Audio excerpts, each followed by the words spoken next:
Isang magandang araw sa inyong lahat dyan. This is Quezon. Welcome to my vlog. At nandito tayo ngayon sa Marilao, Bulacan.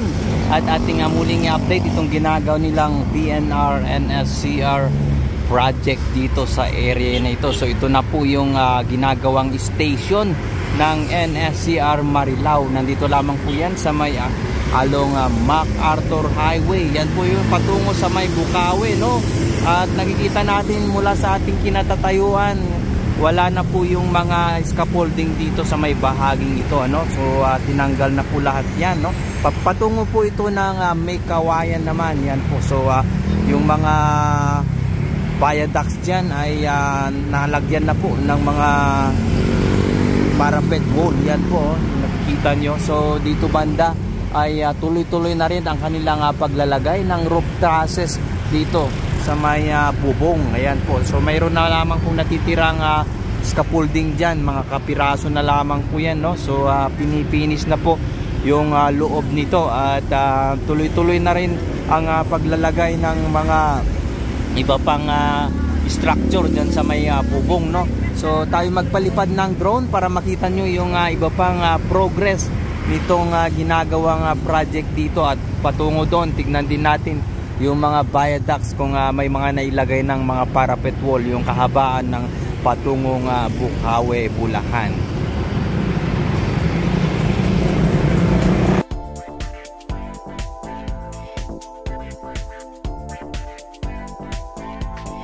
So yan, sa mga hindi pa po nakapag-subscribe, please click subscribe para ma-update kayo tuwing may bago tayong video.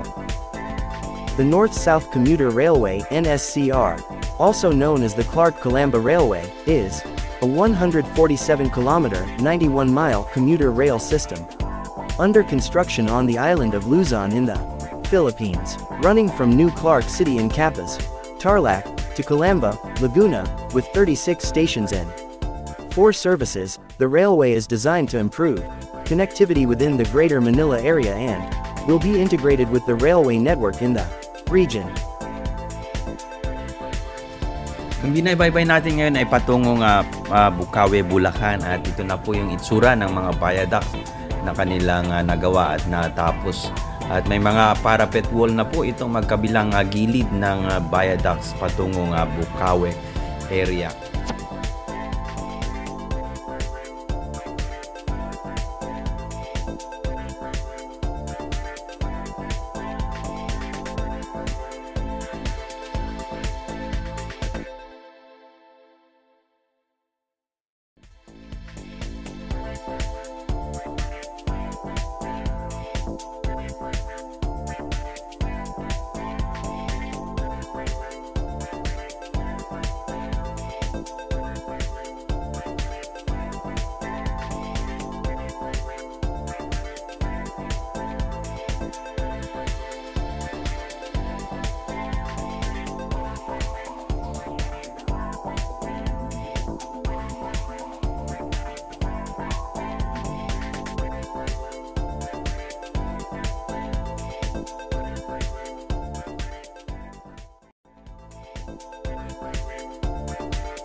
So ito na po yung station ng Marilao at katabi lamang po yan ng SM Marilao, no? So magkatabi po dito sa ginawang SM expansion.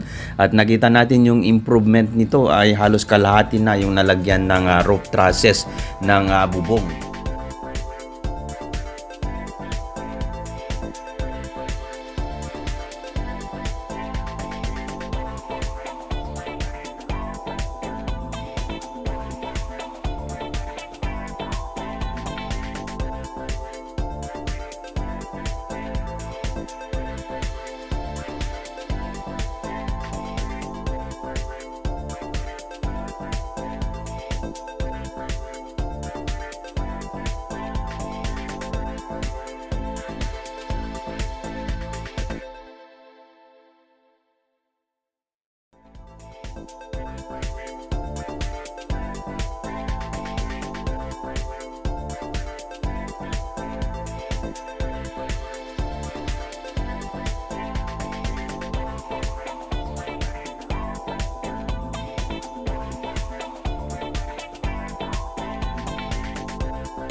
Ito naman po yung itsura ng mga viaducts na patungong may kawayan at nakikita natin ay mayroon na pong mga parapet wall itong magkabilang gilid at yung mga gap na lang o dugtungan ang hindi nalalagyan ng parapet wall.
So yan po ang latest update dito sa PNR and SCR Marilao at ayun nyo pong subaybayan ng ating mga update dahil tuloy-tuloy na po ang ating gagawing pag-update sa lahat ng project ng NSCR at sa mga iba pang mga project. Maraming salamat po sa inyong pagtutok. God bless you all.